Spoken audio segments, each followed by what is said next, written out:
Cher ami, il faut avoir confiance en soi.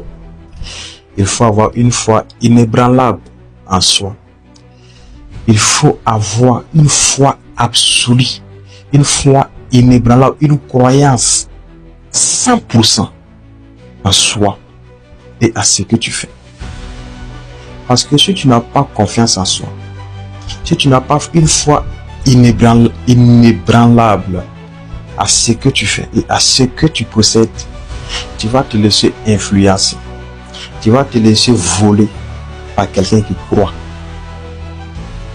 en soi. Parce que quand tu n'as pas une foi en soi, quand tu n'as pas une confiance en soi, tu peux posséder de l'or, tu peux posséder des diamants, mais tu ne vas pas savoir. Et quelqu'un d'autre va te flatter, tu vas jeter ce que tu possèdes là, l'or que tu possèdes, le diamant que tu possèdes, et ce dernier va prendre pour reçu et puis te laisser. Parce que sur la voie de succès, tu vas encourager deux types de personnes.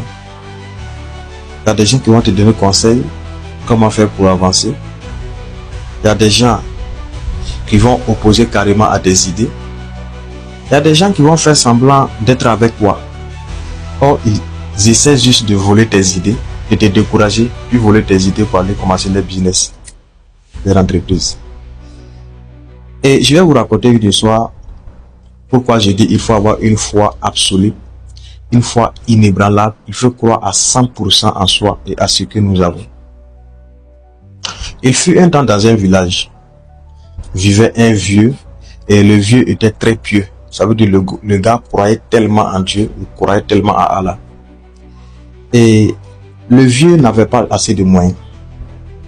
Et à chaque fête de Ramadan, le vieux était un musulman. À chaque fête du Ramadan, le vieux était le premier à égorger son petit mouton qu'il avait. C'est-à-dire personne ne voyait le vieux tuer un animal, un mouton. Mais en tout cas, les invités qui venaient, chacun pouvait gagner un morceau. Mais personne n'a déjà vu le vieux attaché soit un bélier. Jamais. Pourquoi? Parce que les moutons que le vieux achetait étaient tellement petits que le vieux avait honte même de les faire voir, de laisser voir rouge.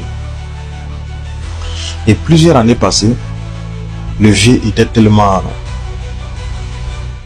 dépassé de sa situation. Il a réuni ses fils et il a dit, trop c'est trop. Chaque année, je ne fête pas bien. Chaque année, les gens fêtent. Les gens, oui, tuent les gros béliers. Ils invitent les gens, ils viennent y faire.